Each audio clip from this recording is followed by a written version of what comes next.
Edward Norton is here. At the age of 30, he has appeared in 6 films and earned 2 Academy Award nominations. Despite his brief career, he is often proclaimed to be the best actor of his generation, but one goal that eluded him was to direct a film. With Keeping the Faith, he has done just that. Based on a screenplay by his college friend, the film follows a priest, a rabbi, both in love with the same woman. The film opens this Friday, April 14th. I am pleased to have director, actor, producer Edward Norton back at this table. Welcome back. Thanks. Yeah. It's good to be back. I saw you kind of wince when I said the notion of the best actor of his generation. Yeah, I never know quite what to do with those things. Those Yeah. are always, I mean, you have to take the compliment that's implicit in it, but there's so many good people, and, Exactly. and I never know exactly. And how what do you those- choose the best in something Yeah, like I know. acting It's or kind painting of like or some other art form? Yeah. So. But I am right about the directing. I mean, this Yeah. is something that you Yes. wanted to do. I have wanted to do this for a while, and we got the opportunity to do it, and it was, as you said, a script written by an old friend of mine, longtime collaborator, and Former Yaley as well. Exactly, and roommate, writing partner. We'd written a lot of stuff together, and this was something he wrote, an original screenplay, and it just kind of evolved. Actually, I started off just kind of producing it and then rewriting it with him, and eventually he looked at me and said, why don't you direct this? And I hadn't really thought it would. It's a romantic comedy, and it wasn't really what I would have necessarily pegged as the thing I would do when I got the chance. But I talked to a couple directors that I had worked with that I admired, and they all said, doesn't matter what it is, just do it, if you get the opportunity. So I just dove in. There is this story, actually, that I just read today, I think in Time magazine, that you got a call from Warren Beatty. Yeah, that's true. Who would want to do something like this. Yeah. He once told me a story about he and Jack Nicholson, and when Nicholson hit it in Hollywood, he called him up and said, you and I are going to be friends, and we might as well get used to it. So why don't we have lunch and get together? That's exactly the kind of call I got. And I mean, you've had Warren on here, so right. I read in something about Warren one time, someone wrote a great sentence that having a conversation with Warren is the equivalent of being on call waiting. He's the conversational coach, because Warren, he's right here with you, and then he's completely over here with something else, and then he's back to you, And I Tell him I'll call back. Exactly. Right back. No, but this was a classic Warren phone call. I picked up the phone and said hello, and this voice went, hold on one second. And then I could hear someone talking to their kid about, like, should he go to the bathroom now or not or something. And then he came back and goes, oh, hi. This is Warren Beatty. And I said, yeah, I figured, and he said, we should have lunch. I think you and I should have lunch, And I said, okay. So we went and had lunch, and he kind of, how he kind of sits like, and he does that thing, and he kind of went, I don't know why I want to talk to you, but I feel compelled to talk to you because I think you're like me. And I don't want you to be frustrated because I got frustrated. So you're going to write and direct and you do these things. You should do them now. Do them now. Don't wait. Oh. And it was kind of this. It threw me at first, but because it was so out of the blue. But it was really I got what he was getting at. And it was good advice. It was good advice because he basically said he said I started producing when I was about your age. I mean, because he produced Bonnie and Clyde when he was about 30, but he didn't direct anything for a long time.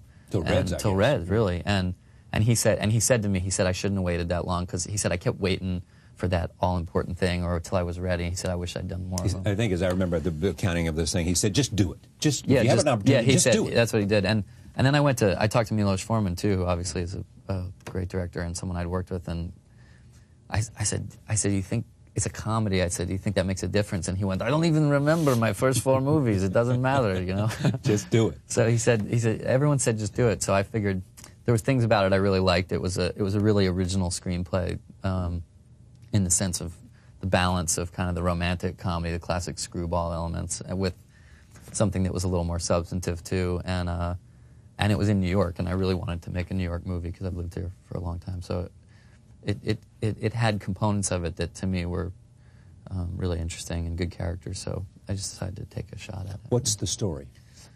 Well, we call it our $30 million rabbi priest joke because it is. I mean, it is in a classic comedy sense. It's about a young rabbi and a young priest who are best friends in New York, and this woman who they were friends with as children returns to New York. She's been in Hollywood for 20 years or something. She's been in, like, California. Yeah. She's a big management consultant, corporate executive, and sort of a high-tech management consultant. And she returns to work on a project for a while to New York City, and she kind of she re-enters their lives, and they all kind of rediscover their friendship, and both of them, she has this big impact on both of them, and they on her, and it's kind of all the complications that ensue between them. Some have looked at this and said, and maybe you know, that it's like the Philadelphia Story in part. Yeah, I mean, we certainly. She's Cary Grant. Yeah, well, yeah, right. I think I said that Ben Stiller's character reminded me. Who plays the rabbi? Yeah, he plays the rabbi, and in some ways he's like Katharine Hepburn's character in the sense that in the Philadelphia Story, Katharine Hepburn's character to me was always the one with she had sort of the character issue. She's this great dynamic woman who Cary Grant says to her, you're never going to be a first-class woman or a first-class human being until you learn to have compassion for human frailty, and it's this thing of her getting over her toughness on people, really, and becoming a little bit more compassionate and human, and Ben's character is kind of that figure in our story. He's the guy who he's kind of the bronze god. He's had everything come a little bit too easily for him, including his faith in God, and he pushes other people a little too hard in his progressive kind of leadership. He's pushing people. He doesn't really put a whole lot of faith in the people in his life, and so it's about her getting him to do the same kind of thing, ease off a little bit. But it wasn't. It's obviously got nothing to do with the Philadelphia Story particularly. But Stuart and I definitely were fans of movies like that, or even Jules and Jim, Broadcast News, like things that were about complicated relationships between three people over time. And you also said something that was interesting too. You said that in fact someone of your generation and of your sort of ethic should be making a romantic comedy right now rather than some ironic, cynical film. Yeah. I thought that.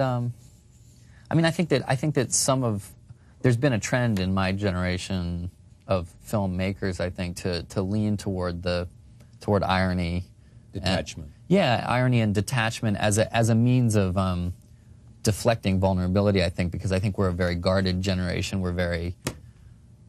I think we feel a little bit overwhelmed by kind of the condition of modern life in general, and a lot of our comedies and dramas have tended to be, the obstacles in them have been people's own lack of sense of self, kind of their own existential angst, and a lot of, I think, the characters we've created tend to deflect emotion and vulnerability with cynicism or sarcasm or ironic detachment, and it's a great thing. It's definitely a kind of a part of my generation's aesthetic that's defined our stuff. But I thought it would be we thought that had started to become a little bit of a cliche in its own right. And Stu, my friend, said to me at one point, he said, I think the most radical thing you can do these days almost is do something that's completely uncynical. And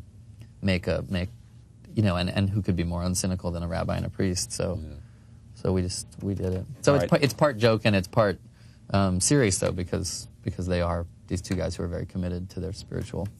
Let's take a look at some 3 clips from this. This is a scene in which you play Brian, who's the priest.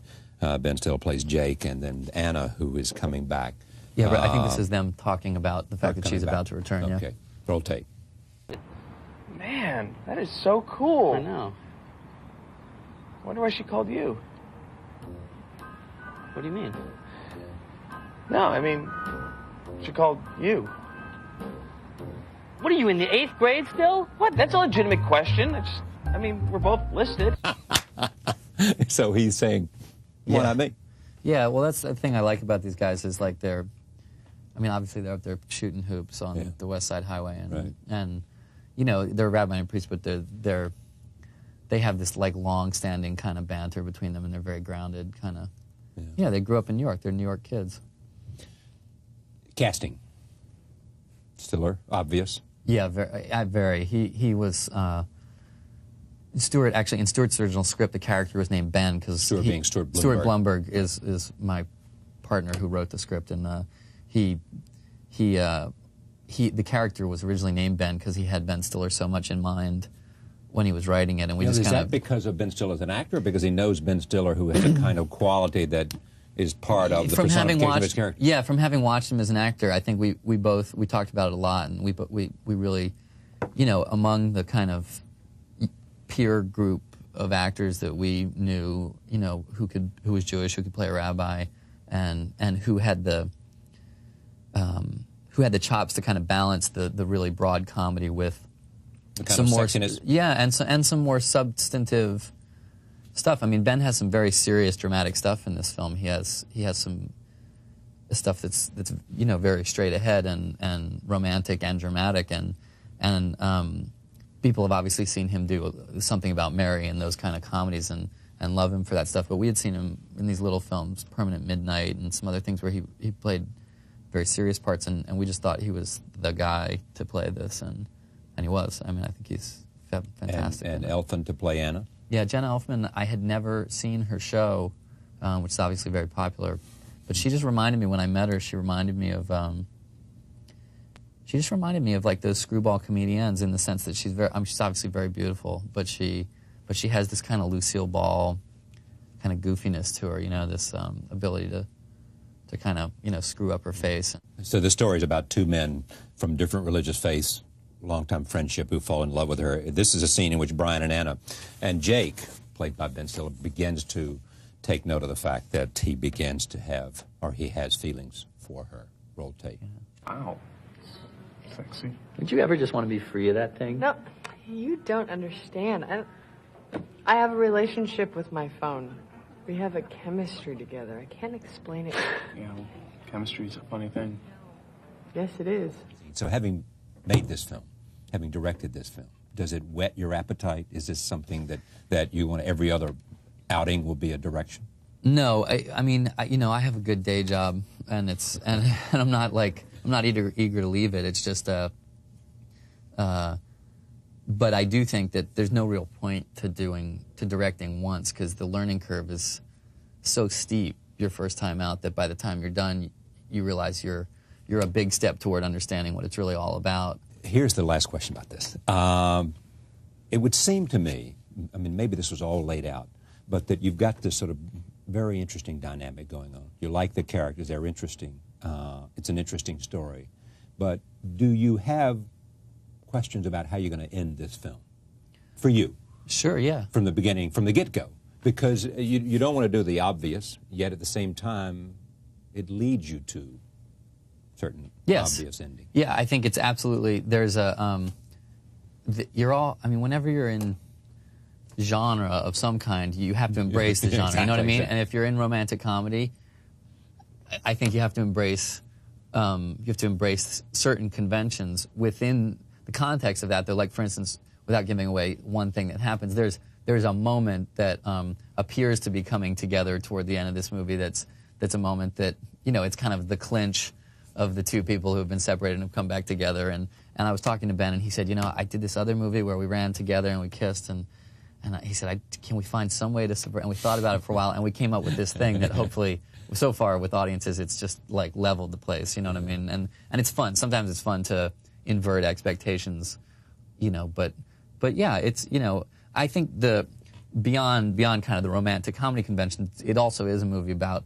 you know, a guy who's a rabbi who falls in love with someone who's not, and we wanted to be able to end things happily without, you know, stretching the truth or punching any buttons too much. So part of it too was finding a way in which, without being too pat, it could be believable that they're. And you don't want to shock for the sake of shock. No, that's not what this is about. I mean, you don't want him to. The fun to we're shock having would be for him to, you know, run away to. Yes. Your character to run away, leave the priesthood, and run away to Russia. It's funny you said that, though, because one time Sean Penn came to watch the movie with me one time, and he came. I said, "So what do you think?" And he went, "Oh, I was laughing my ass off. You know, of course." He said, "If it was my movie, you know, he'd be on a plane with her at the end and splitting." He goes, right. "But I recognize that would be my version of it." Well said.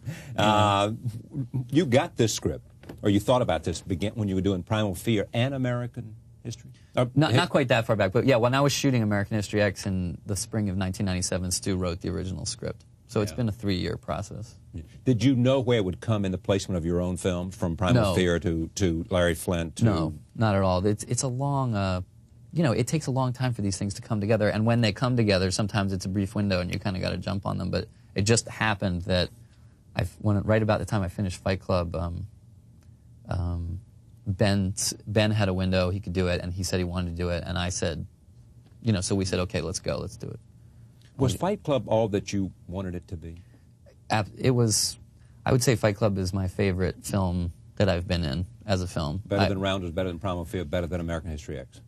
Not so much better. I don't mean better in terms of the movie, but better for you. They're all good films, but it meant more to me in terms of what it was about. I felt like it was American History X also, I think, was on the pulse of a certain kind of real social phenomenon. But for me, Fight Club was about the zeitgeist of my generation, and I felt it meant to me kind of the way The Graduate meant things to people and meant stuff to me. That it felt like that to me. I felt like it was about something that the people of my generation were going to understand, and that maybe others weren't, and that meant a lot to me. Beyond that, I thought on a pure cinema level, it was the first thing I've worked on that exceeded my hopes for it. Really, it lived up to all my hopes for in terms of the cinema of it and what David Fincher did with just the language of the film. It dropped my jaw. Do you understand why you became an actor? I mean, I know there's stories of babysitter taking you to see things. But no, and for just this kind of reason. I mean, I really enjoy. I like storytelling. I like acting is a component of storytelling. It's filmmaking is storytelling ultimately, and directing for me was just kind of a natural extension of that, in the sense that you're taking on full responsibility for being the author of the story or the storyteller, and I like it. I mean, I'm a big fan of movies myself. You know, I go like everybody else because it's fun. I think people do need ultimately still to get together, you know, like cavemen around a campfire to except now it's a movie screen instead of a campfire, and that light that someone's sitting there with all of us together telling a story.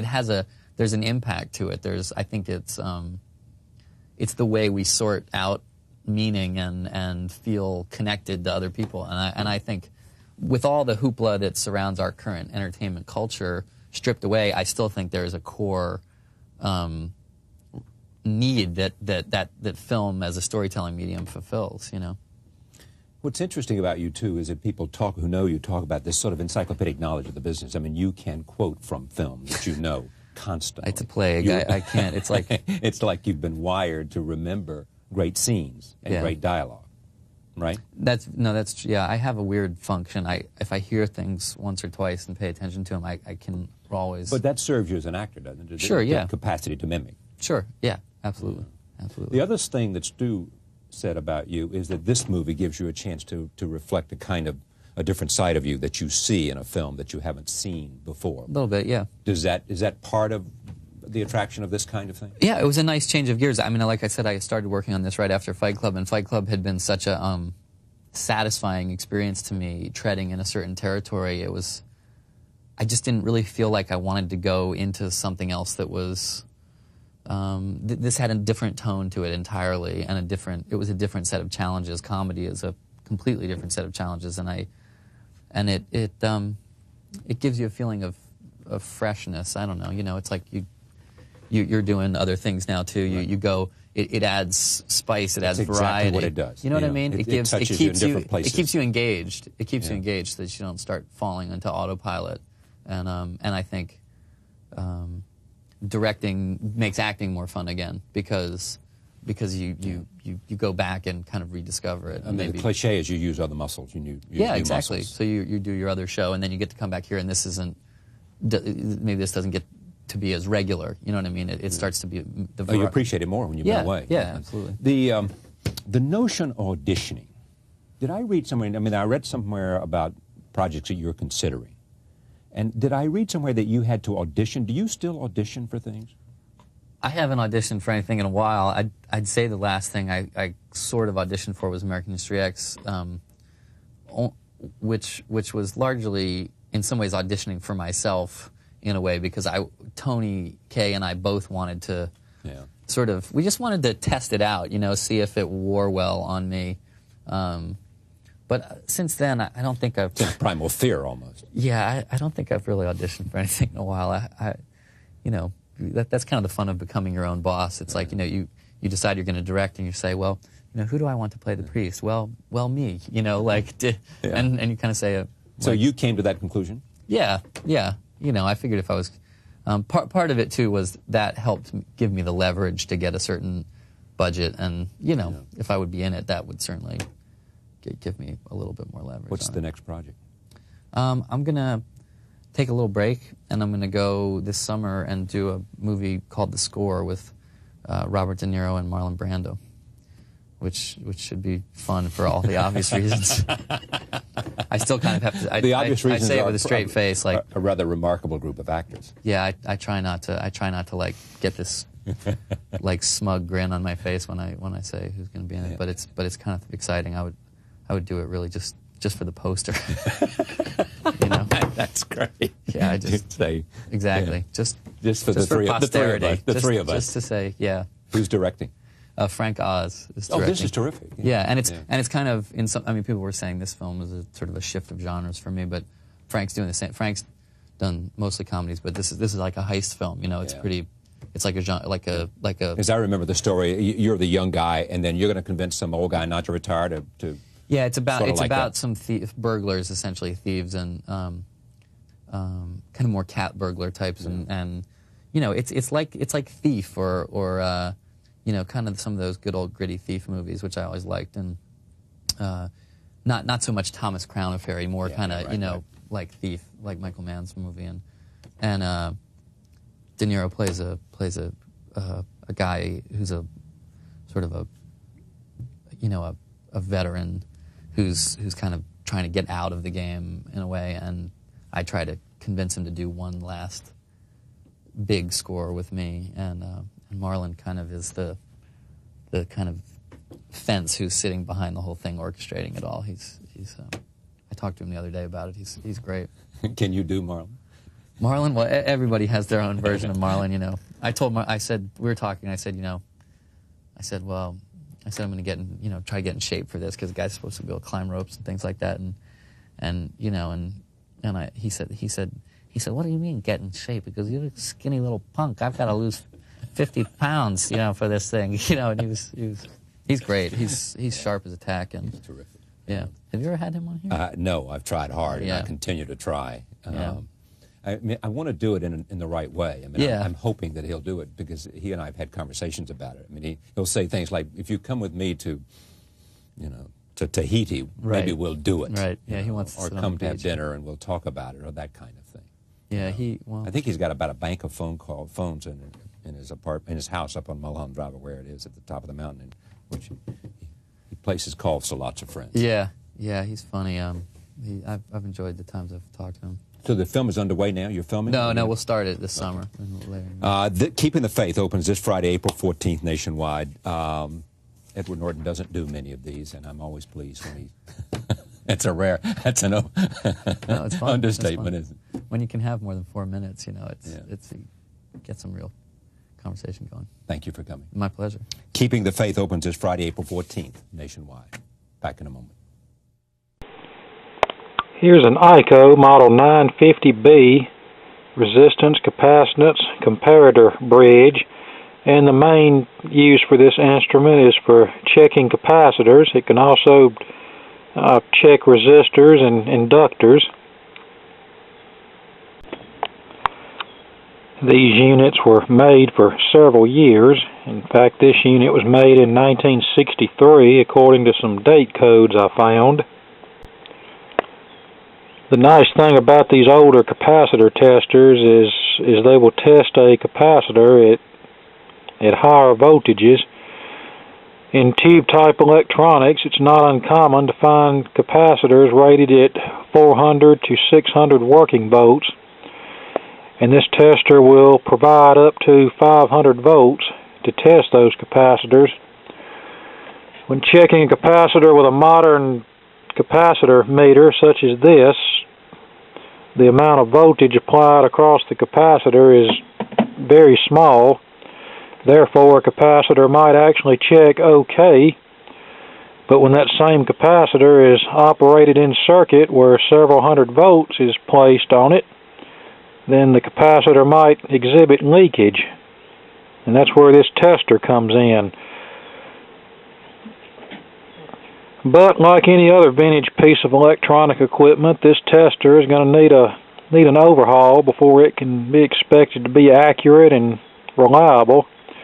I've already verified that it does operate somewhat correctly, and the eye tube is still nice and bright, so no problems there. Cosmetic condition is nice. Only thing really wrong is this front panel has a protective film over it that I believe was supposed to have been removed when the tester was new. Well, whoever had it didn't do that, and now the film is all turned yellow and nasty looking. Got to figure out a way to get this off, but anyway, we'll now open this up and start the repair process. I always want my test equipment to be in top-notch shape and reliable. Nothing's more frustrating than to be repairing a piece of equipment and then your test equipment crap out on you. Okay, here we are with the case removed, and as you can see, there's some old style capacitors in there that need to go. There's the underside of the chassis.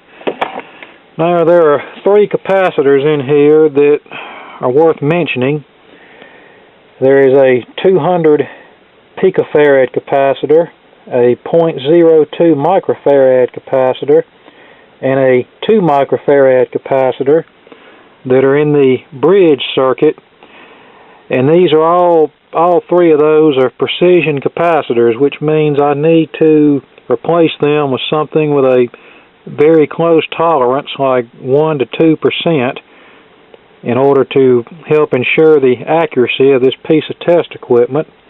And there's also some 1% resistors that will need to be checked, but more on that later.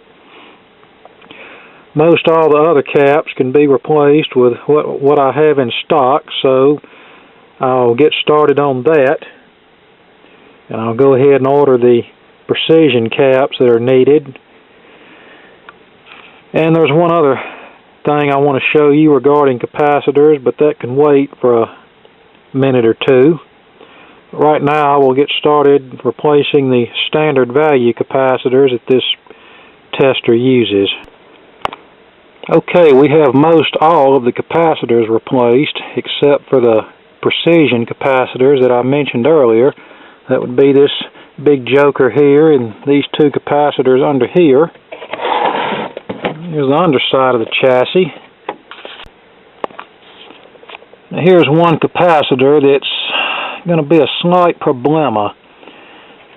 This one electrolytic capacitor is an 8 microfarad rated at 525 working volts. That's right, 525 working volts. Now I can tell you without even looking in my junk box that the highest value I have is going to be rated at 450 working volts, which will not work.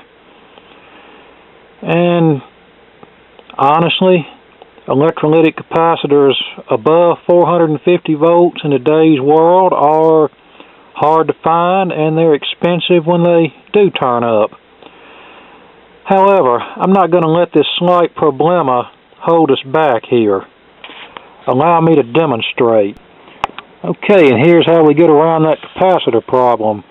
We simply wire 2 22 microfarad capacitors rated at 450 volts in series with one another. You just hook the positive of one capacitor to the negative of the other capacitor, since these are electrolytics. And what this does, when you wire capacitors in series, the working voltage doubles. So since these are 450 volt caps, we now have a 900 working volt capacitor, which is ample enough. And our capacitance value is cut in half.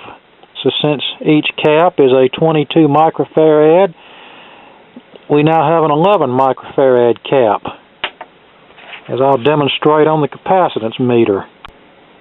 Okay, actually it reads 10.13 microfarad. Checking each capacitor individually. This capacitor is 20.4 microfarad, and the other one is, bear with me just a second,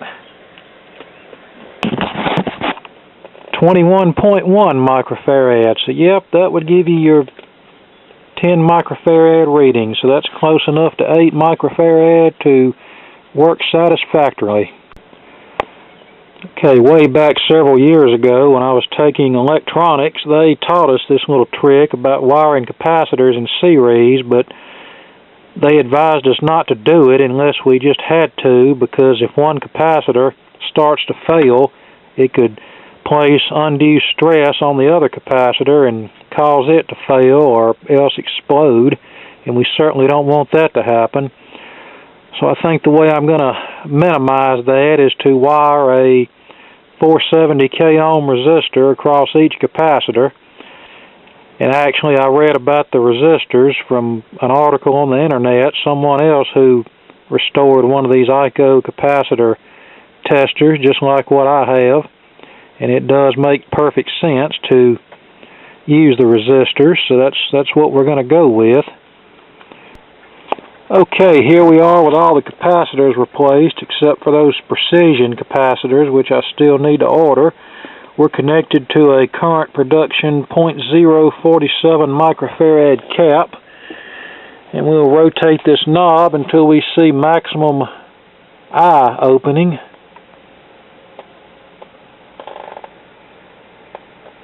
There we go. And to check for leakage, we just rotate this knob over to where it says paper and mica test, and we'll rotate our voltage, and this eye should close briefly and then jump back open for a good capacitor. I'm rotating the voltage control up towards 500.